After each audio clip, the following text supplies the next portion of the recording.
नमस्कार। जन्माष्टमी के इस श्रेष्ठ परम पुनीत पावन पर्व पर आप सभी को शुभकामनाएं, बधाई। और मैं ईश्वर से प्रार्थना करता हूं कि हम सभी में वो श्री कृष्ण तत्व को, श्री कृष्ण का जन्म, उस आनंद का आज के दिन हमें वो अवसर मिल सके कि हम उसे अनुभव कर सकें अपने जीवन में। ऐसी शुभकामनाओं के साथ आज की चर्चा प्रारंभ करते हैं। जन्माष्टमी का पर्व हो और श्री कृष्ण से संबंधित बात होनी आवश्यक ही है। तो श्री कृष्ण जन जन के देव हैं। सिर्फ भारत ही नहीं, भारत के बाहर भी सर्वत्र उनके बारे में भक्ति भाव से चिंतन किया जाता है। वो प्रेम के देवता कहे जाते हैं। वो सच्चिदानंद है और वो एक ऐसा अवसर है हमारे जीवन का कि कोई भी हमारा जो पोटेंशियल हमारे लिए संभव है, जिसके लिए हम उत्पन्न हुए हैं, जन्म लिया है, उस सारे पोटेंशियल को अगर हम रियलाइज कर लेते हैं तो वो कृष्ण है। इसलिए उन्हें षोडश कला संपन्न कहा जाता है। वो श्री कृष्ण हैं जो प्रेम में उठ करके नाच भी सकते हैं, बांसुरी भी बजा सकते हैं, तो वहीं युद्ध के क्षेत्र में अर्जुन का मार्गदर्शन करते हैं। एक ऐसे ग्रंथ को गाते हैं, ऐसे युद्ध के क्षेत्र में भी, जिसे गीता कहा जाता है, और जो आज भी करोड़ों अरबों के लिए मार्गदर्शन का काम करता है।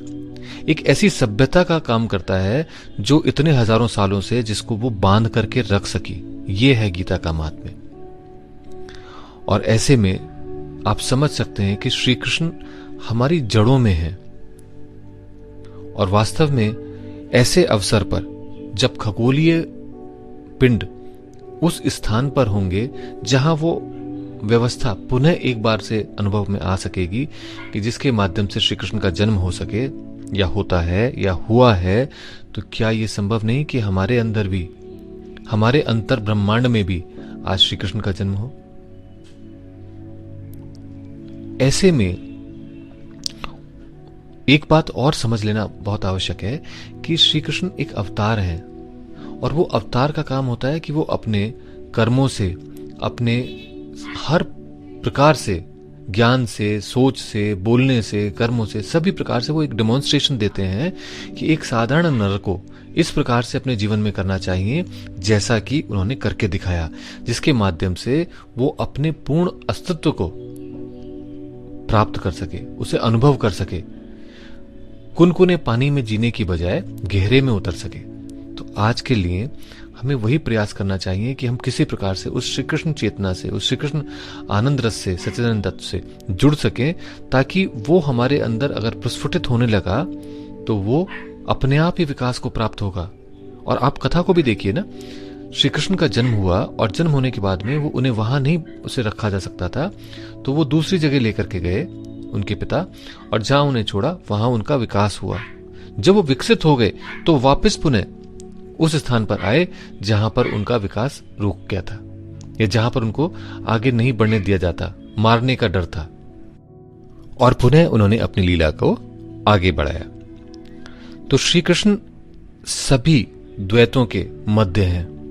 और आज तक इतने सारे संत हुए जिन्होंने अद्वैत के बारे में चर्चा करी है, उन सभी संतों ने श्री कृष्ण को और उनके जीवन को एक प्रकार से कैसे उसे उसमें अद्वैत का अनुभव हो सकता है, उसके विषय में चर्चा करी है। तो श्री कृष्ण एक ऐसी चरम अवस्था है हमारे अपने पोटेंशियल को रियलाइज करने की, जो हम सभी के लिए उनके जीवन के डेमोन्स्ट्रेशन के माध्यम से हम अपने जीवन में उसे उतार सकें। तो अब आगे प्रारंभ करते हैं और समझने का प्रयास करते हैं कि श्री कृष्ण कहां पर जन्म लेते हैं और कैसे जन्म लेते हैं। आपने जाना होगा कि कोई भी क्रिया के लिए, संपन्न होने के लिए 3 बिंदुओं की आवश्यकता होती है। जैसा हमने विज्ञान में पढ़ा था कि कंबशन के लिए कंबस्टिबल सब्सटेंस, इग्निशन टेम्परेचर और ऑक्सीजन वाला मीडियम, ये आवश्यक होती है। ऐसे ही अगर आप देखते हैं तो आपको पता है, एक देखने वाला होता है, एक दिखने वाला होता है, और एक माध्यम जिसके माध्यम से दर्शन हो सकता है। तो अब कभी भी आप देखें, कहीं पर भी देखें, तो इस प्रकार से एक तिकड़ी, एक त्रिकोण बनता ही बनता है जिसके माध्यम से वो क्रिया संपन्न होती है। ऐसे ही यहां पर भी श्री कृष्ण के जन्म में कुछ ऐसी घटनाएं घटी जिसके माध्यम से धरती पर लाना संभव हो पाया। कथा कहती है कि श्री कृष्ण सुख दुख से परे आनंद के रस से भरे हुए हैं और इसी कारण से इतने दुखों में, इतनी पीड़ाओं, इतने विषाद के बीच में उनका जन्म होता है और उनके जन्म के साथ ही उनके माता पिता और सभी संसार एक प्रकार से आनंद रस से भर जाता है।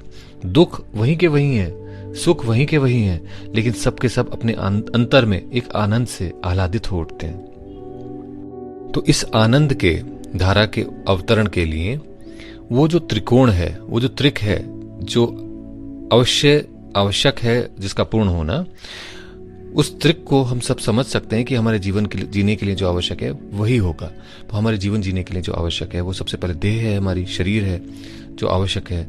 दूसरा हमारा उसके अंदर प्राण है जिसके माध्यम से वो गति करता है, गतिशील रहता है, और मन है जिसके माध्यम से संवेदना होती है। इस प्रकार हम पूरे जीवन को इन्हीं 3 तथ्यों के बेस पे, आधार पे जी लेते हैं। और जब जीवन के सौभाग्य जागृत होते हैं तो इन तीनों का एक साम्य बैलेंस होता है और हम उस चौथी और जो मूल हमारी सत्ता है जिसके कारण से हम हैं, उस आत्म तत्व में पहुंच पाते हैं। श्री कृष्ण की कथा, जन्म की कथा भी ऐसे कई रहस्यों को अपने में समाहित किए हुए है। क्योंकि जैसा अभी हमने पहले बताया, श्री कृष्ण एक अवतार हैं, तो उनका जन्म अपने साथ ही साथ बहुत सारे रहस्यों को भी हमारे लिए, मानव सभ्यता के लिए स्पष्ट करता है, ताकि हम अपने जीवन की सर्वोच्च संभावना को प्रकट कर सकें। तो जब श्री कृष्ण का जन्म होता है तो उनके माता पिता अर्थात देवकी और वासुदेव ही यहां पर वास्तव में हमारे शरीर के और शरीर के अंदर बहते हुए इस श्वास प्रश्वास के द्योतक हैं। आप देखिए, कभी भी हम जीते हैं तो कैसे जीवन हमारा चलता है? जब तक देह है, शरीर है, तब तक चलेगा, और जब तक उस शरीर के अंदर प्राण है तब तक चलेगा। तो देह और श्वास का और प्राणों का निरंतर एक घर्षण चलता रहता है, जिसके माध्यम से ये संभावना तो है कि हम उस आनंद को प्राप्त कर सकें, लेकिन हम बहुत कुनकुने से एक ऐसे आनंद को प्राप्त कर पाते हैं जिसके माध्यम से हम अपने जीवन को संपन्न कर सकें, चला सकें किसी प्रकार से। लेकिन उसमें वो जो ऊर्ध्व गति, जीवन को पूर्णता के साथ जीने की जो क्षमता है, वो प्राप्त करने के लिए इसके अंदर हमें तीसरे तत्व को मिलाना जरूरी है, और वो है मन। तो जब आपका मन, प्राण और देह ये तीनों एक साथ होंगे तो एक संभावना बनेगी, और वो संभावना बनेगी आपके अपने आत्म तत्व में फिक जाने की, उसमें पहुंच जाने की। अब उदाहरण के लिए देखिए, आप जिन्होंने भी साक्षी की साधना करी है या साक्षी को अनुभव किया है जीवन में, वो जानते हैं कि दृष्टा और दृश्य और दर्शन, इन 3 में से नॉर्मली हम लोग क्या करते हैं? हम देखते हैं, मैं दृष्टा हूं, मैं देख रहा हूं। लेकिन जब मैं जो दिख रहा है उसको भी देखने लग जाऊं तो मैं साक्षी हो जाता हूं। ऐसे ही यहां पर भी जब मेरी देह और प्राण निरंतर घर्षण कर रहे हैं, एक जीवन की व्यवस्था को उत्पन्न कर रहे हैं, उसमें अगर मन भी जुड़ जाए तो जो एनर्जी बाहर जा रही थी मन के माध्यम से, विचारों में व्यर्थ हो रही थी, वो भी पुनः वापस इस त्रिकोण के अंदर, आदि त्रिकोण के अंदर ही स्थापित हो जाएगी। और वो ऊर्जा जब इस साइकिल के अंदर, इस त्रिकोण के अंदर ही घूर्णन करेगी, घूमेगी, तो हम वापस पुनः अपने केंद्र पे यानी अपनी आत्मा में पहुंच जाएंगे। तो यही है एक बेसिक छोटा सा प्रयोग, जिसके माध्यम से मैं आपको ये चाहता हूं कि इसका उपयोग उठाएं इस दिन का आज। ये प्रयोग अत्यंत प्रभावशाली, गहरा, परंतु एक स्टार्टिंग पॉइंट है। श्री कृष्ण चेतना एक बहुत ऊंची अवस्था है, सच्चिदानंद अवस्था है, और उसके लिए उस यात्रा में ये एक प्रारंभिक बिंदु है। और जैसे कि आज श्री कृष्ण का जन्म है, तो क्यों ना इसका उपयोग करें और प्रयास करें कि हमारे अंदर भी वो चेतना का, उस आनंद का, उस अस्तित्व का बोध हमें हो सके, वो आनंद का जन्म हो सके, जिसके माध्यम से हम जीवन के इन सुख दुखों से परे हटकर अपने जीवन के कर्मों को, कर्तव्यों को पूर्ण कर सकें। तो ऐसे में इस सरल से प्रयोग को करने से आपको वो प्राथमिक अनुभव बिंदु प्राप्त हो सकेंगे, जिनके माध्यम से ये यात्रा को की खोज, एक डिजायर एक कामना पैदा होगी और आप अपने गुरु से उसके लिए आगे का मार्गदर्शन प्राप्त कर सकेंगे। तो सबसे पहले इस प्रयोग को करने के लिए ये जानिए कि आपको अपनी स्पाइनल कॉर्ड को, रीढ़ को सीधा करना है और रीढ़ को सीधा करके, कमर को सीधी करके किसी भी सुखपूर्वक बैठने वाले आसन में आप बैठ जाएं, स्थिर हो जाएं। क्योंकि स्थिर होने के बाद ही, जब देह हमारी स्थिर हो जाती है, वो रिकंसाइल कर लेती है उस देव की, वो रिकंसाइल कर लेती हैं उस कारागृह में रहने का और उस परिस्थितियों का, तब जाकर के हम दूसरे चरण की ओर बढ़ते हैं और वो है प्राणों का स्टेबलाइजेशन, शिथिलीकरण। अब इसके बाद में आपको अपनी आती जाती सांस को देखना है, क्योंकि प्राण उस श्वास प्रश्वास के माध्यम से ही गति कर रहे हैं, उसमें ही चल रहे हैं। तो उसको आते हुए देखना है, जाते हुए देखना है, लेकिन कहां पर देखना है? उसको नाभि के 1 इंच अंतर कंध स्थान में देखना है। कंध स्थान जहां 72,684 नाड़ियों का संगम होता है। तो शरीर को शिथिल कर लें, यानी सुखपूर्वक बैठ जाएं, आराम से बैठ जाएं, शरीर में किसी प्रकार की कोई कंपन, परेशानी ना हो, मक्खी मच्छरों से थोड़ा दूर रहें ताकि ध्यान ना भटके। ऐसे में आपको मात्र करना यह है कि वो जो घर्षण जहां हमारे शरीर में हो रहा है वो है नाभि स्थान। नाभि स्थान तक अपने प्राण को देखें, अनुभव करें। श्वास आ रही है, श्वास जा रही है। एक बहुत सरल सा प्रयोग है और बहुत प्रकार से ऋषियों मुनियों ने और साधु संतों ने, हमारे बहुत सारे अग्रजों ने इसके बारे में विषय में कहा है। अब आपको इसमें तीसरा बिंदु जो मिलाना है वो है अपनी अंतर्दृष्टि का। अपने मन की आंखों को इसके ऊपर लगा दें, यानी नाभि पर मन की आंखों को स्थिर करें और स्थिर करके वहां पर आते हुए उन श्वास प्रश्वास के स्पंदनों को अनुभव करें। पेट फूल रहा है, गिर रहा है, वहां पर सांस आती है तो प्रेशर बढ़ता है, फिर प्रेशर छूट जाता है। जो भी हो रहा है उस नाभि पर होते हुए उसको देखें। बस इतना ही करना है, शेष स्वतः ही अपने आप होगा। आपको करना इतना है, प्रारंभ करें, प्रयास करें कि इसको थोड़ी देर कर सकें, 20 मिनट, 25 मिनट, आधा घंटा कर सकें और इसको समय पे कर सकें।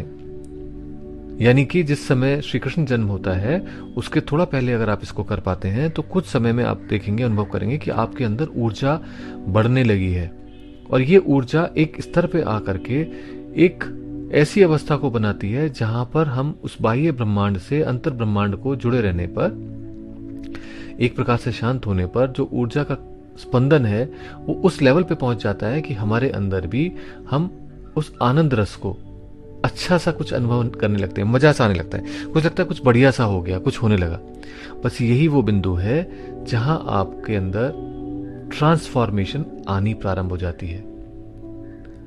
तो इसको करिए और इससे आगे की यात्रा के लिए इस आनंद बिंदु को फिर यात्रा करने की अपने गुरु से चर्चा कीजिए कि कैसे इसको आगे लेके चलें।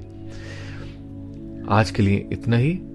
आज इस प्रयोग को करके देखिए, आपको अवश्य ही आनंद की अनुभूति होगी। नमस्कार।